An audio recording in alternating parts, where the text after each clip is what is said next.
every Friday. It is bedlam at the bank! It's Franzke Friday. Simply amazing! What a great day for a Franzke Friday. Welcome back. It is the Midday Show. Hugh Douglas and Joe Giglio joining us right now. The guy who here on a lot of these calls with the Phillies during the postseason last year, this year, and now headed back to the NLCS, Scott Franzke. How you doing, Scott? I'm doing great, Joe. How are you guys? Pretty good. Scott, I just wanted to say, I know it's going to sound weird, but I just wanted to thank you for, doing your job. Because that was the other day was the first time that I ever had a chance. Because, we was running around the other day, and I had to listen to the game on the radio. And the way that you and L.A. were framing the game and talked about the game and took me kind of behind the curtain a little bit, that was phenomenal, man, and I appreciate that. I feel like I have a better understanding of the game now since hearing you guys call the game the way that you did the other day. I appreciate it. And I thank you for doing your job in Atlanta, which was to keep Joe from getting himself beat up by some Braves fans. I thanked him, too, for that, Scott. Yeah, otherwise I would be in some big trouble right now.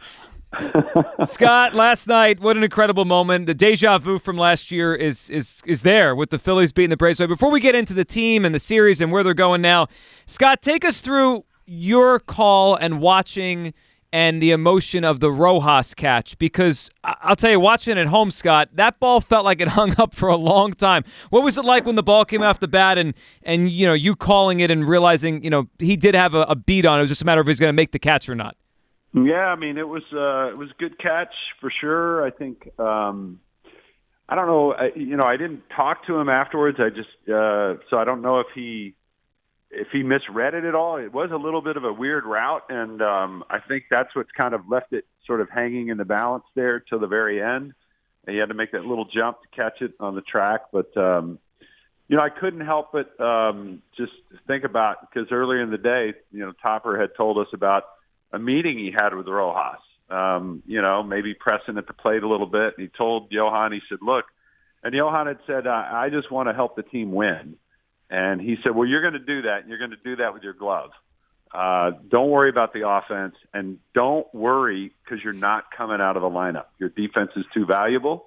Just be relaxed, go out there and play, make the plays defensively, and you will help your team win. And that's all I could really think about in that moment, because that was such a huge play in the ball game. I just thought off the bat it probably was going to be big trouble, and for Rojas to get there was just amazing. Now, Scott, take me through this, because if I recall correctly, it got real eerily quiet. Or was that just me thinking that? Or did it really get quiet in the ballpark, and then when he made that catch, it just erupted all of a sudden? Yeah, I mean, it was very quiet. There were a couple of moments I thought late in the game where it got really quiet, and I remarked about it on the broadcast because it was just eerily quiet. It was you could sense the nervousness of everybody, and if, in particular in that inning, the first walk, maybe the volume went down a little bit. The second walk, it really went down, and they bring in Craig Kimbrell, and there's another walk, and I mean, it was definitely quiet there, and that's something we're not used to in October with this, with the crowds at Citizens Bank Park. But I think everybody was just kind of feeling the moment, feeling the nervousness of it, and they probably had some flashbacks to Monday night and the comeback by the Braves in Game 2. But again, there's Rojas to get on his horse and make a play. Scott, there are a lot of similarities between this team and last year's team and the path right now. I mean, winning the first two in the wild card, then beating the Braves in 4, and away they go to the NLCS. But if there's one big difference, it's the way Nick Castellanos is hitting. I think we expect this out of Bryce Harper. We expect things out of Zach Wheeler. Castellanos had a bounce-back year, but there were some ups and downs, and I wasn't sure what they were going to, what version of him would show up in October. I mean, what an incredible 2 games. His first one almost flew under the radar because of Bryce's game and the whole Arcia moment, but back-to-back games with multiple home runs, no one's ever done it. It feels like they have one of the best sluggers in baseball locked fully back in right now. Yeah, he really does look good. And I think down near the end of the year, he got to 29 homers, and I think was just basically trying to launch and trying to get number 30. The Phillies had clinched by that point, and he really did not have some good at-bats the last few games of the regular season. But really, since the calendar has flipped and the postseason has started, his at-bats have been really good, and they really look like the ones he had in the first half, not chasing, He's thinking middle of the field. Sometimes it means he's out front.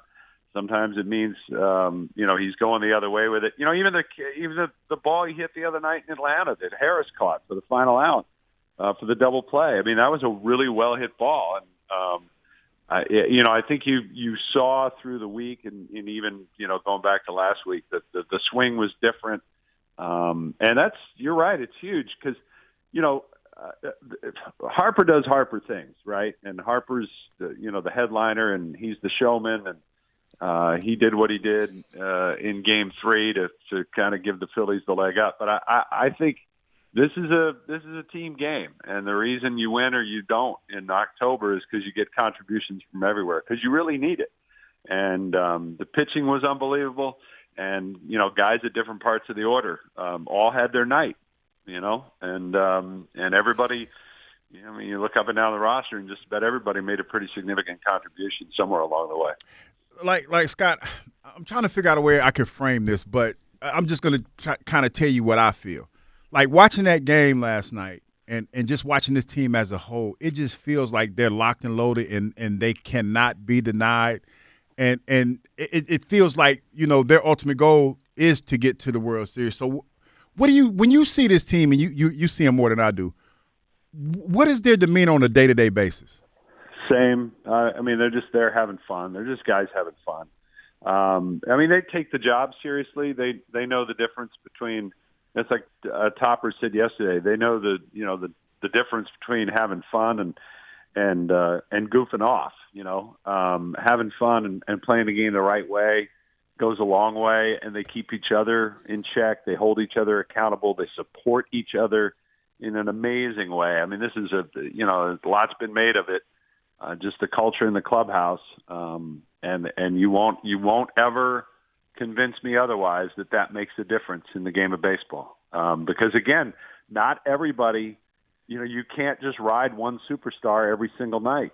The season's too long. The playoffs are too long. There's too many instances where somebody else has to be put in the spotlight.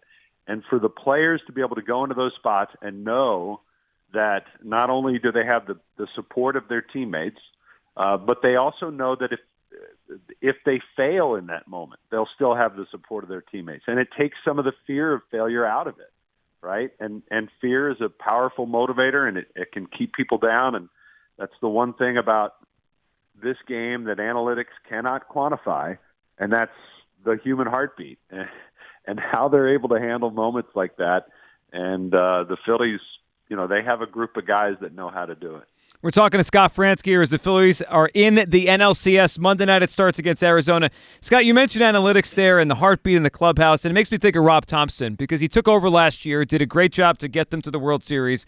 Tough start this year, but he always is steady. And two things I think, Scott, he does so well. One is the pulse of his players. You mentioned the story with Rojas. It just feels like he always knows what these guys need. Whether it's to be dropped in the order, moved up in the order, given a day. He's always calm. Whatever they need, he does it. And then the actual, baseball part of it, I'm at the point now, Scott, where I just trust him with his bullpen moves. He's really good at managing the bullpen, and even if it's unconventional, like last night, almost doing it backwards, 9 times out of 10, it seems to work out for Rob Thompson. Yeah, and Larry said a similar kind of thing near the end of the broadcast yesterday. He said, I just trust him. I just trust the moves he's going to make. And you can disagree with him in the moment, and you can, try to hindsight everything, and that's easy to do in the game of baseball, to kind of look back after everything happens. But he's got to make the decision in the moment. And I think last night it was one of those things where, like, look, we have a lead. It's getting into the mid to late innings, 5th inning, 6th inning, whatever the case might be. I'm going to my highest leverage guys in the spots that I feel they need to be out there. And we'll worry about what happens in the 8th when the 8th comes around. But by the 8th, we might have a 9-2 lead, right? Who knows? But I think the fact that he is willing to, trust himself, trust his relievers, trust his coaches, recommendations, all those things, it plays into the whole steady hand mantra and the calmness. And even when those moves don't work out, like in Game 2, he remains confident, steadfast, Players feed off that. Players see that. Players know there's no panic in him, so there shouldn't be any panic in the players themselves. Scott, let's end with this as we look forward to Monday night, Game 1 against Arizona and the next round here. There is something great to the steadiness of Topper, and he really kept the lineup pretty steady last year through the postseason. The one thing I am wondering as we move forward here is, do you think we might reach a point where he moves Castellanos up in the order and Alec Boehm down? Boehm seems to be struggling. Castellanos is red hot. What do you think on that? As I know there's that, you want to keep the steady approach, but at some point maybe you want to switch those two guys. What happened in the first game for the Atlanta Braves? They switched the lineup. Oh, you mean when they switched the lineup? Yep. Yeah. They switched the lineup. Brian Snitker had a rubber stamp lineup all year. And basically the only thing he changed was Pilar and Rosario in left field, platooning, and, playing time for the catchers, especially more so in the second half when Murphy faded. But I don't think the lineup is done. The lineup is set. The lineup is what it is. He's got his lefty lineup. He's got his righty lineup.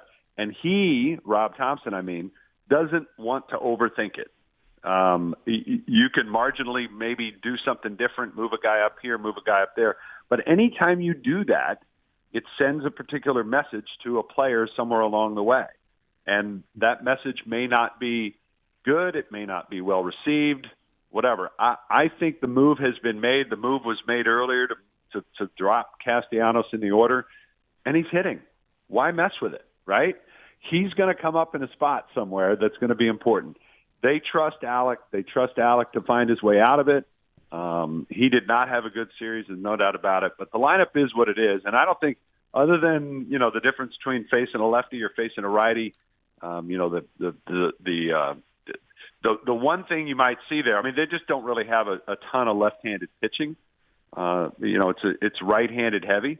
So I just think you're going to see the exact same lineup pretty much all the way through. Well, much like LA, I trust Topper. So if he's good with it, I'm good with it. Scott, we appreciate it. We've enjoyed the calls, and we'll be listening Monday night against Diamondbacks. Thank you, Scott. Enjoy your weekend. Appreciate you. All right, sounds good, guys. Talk to you next week. There he goes, Scott Franzke, the voice of the Phillies there, giving us his thoughts on the team, the run, the Rojas catch, all of it. 215-592-9494. For back to all your phone calls coming up. Ruben Amaro will join us at 12:30, and the rest of the show is for your calls. Plus, the Rojas catch, what it sounded like at Citizens Bank Park without commentators, just the raw audio. We'll play that next on the Midday Show. Sports Radio 94 WIP.